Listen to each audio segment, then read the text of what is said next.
तो ये जो आप स्क्रीन पर देख रहे हैं ये है एक मॉडर्न ईयरबड। इसकी शुरुआत कुछ इस तरीके से हुई और कैसे हम यहाँ से यहाँ तक पहुंचे जानेंगे आज के इस वीडियो में। तो चलो फिर शुरू करते हैं।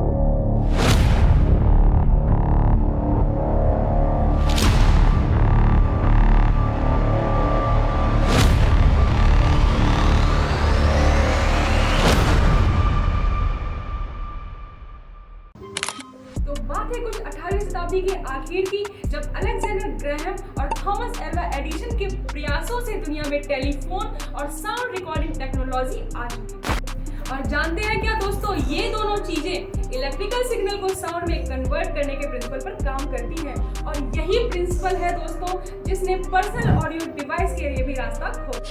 इन ऑडियो आइसोलेशन डिवाइसेस पर साइंटिस्ट को अपनी पहली सफलता 1910 में मिली, जब नॉर्थवेयर वर्ल्डविन ने दुनिया का सबसे पहला हेडफोन लॉन्च किया। और इस हेडफोन को यूज किया था सबसे पहले यूएस नेवी ने हैंड फ्री कम्युनिकेशन के। 1920 के उस जमाने जब रेडियो फेमस हो रहे थे तो प्राइवेट लिसनिंग की डिमांड बढ़ती जा रही थी। अब इस डिमांड को केटर करने के लिए बेम रीडर, एनमिक और एकेजी अकोस्टिक्स जैसी कंपनीज हेडफोन डेवलप करने का प्रयास भी कर रही हैं। और इस डायरेक्शन में पहला ब्रेक थ्रू 1930 में बेम रीडर एनमिक को मिला, जब उसने ड्राइवर टेक्नोलॉजी को इंट्रोड्यूस किया, जो कि बेटर साउंड क्वालिटी और फ्रीक्वेंसी ऑफर करती। इसके बाद नेक्स्ट ब्रेक थ्रू आया 1915 में, जब John cos stereo headphone launch हुआ, जो कि म्यूजिक सुनने वाले लोगों के लिए बनाया गया था।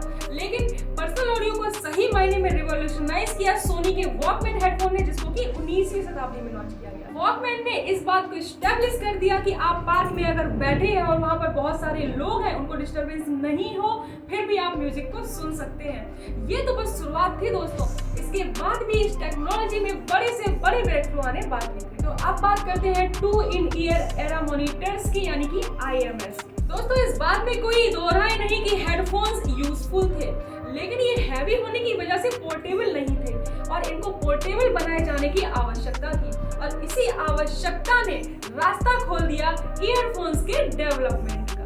सोनी पहली कंपनी थी दोस्तों जिसने कॉम्पैक्ट ईयरबड्स के कॉन्सेप्ट को पॉपुलराइज किया, और इसी को ध्यान में रखते हुए 1990s में पहली बार IMS दुनिया के सामने आए।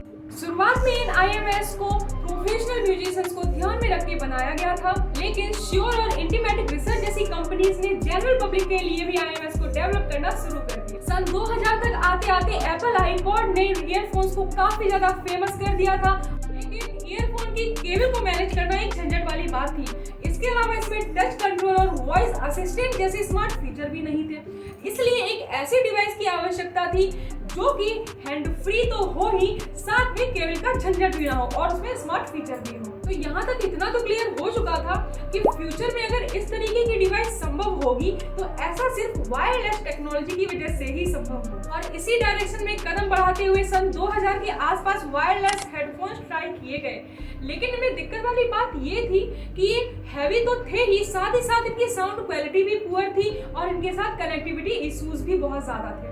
और इन सारी प्रॉब्लम्स को सॉल्व किया ईयरबड्स ने।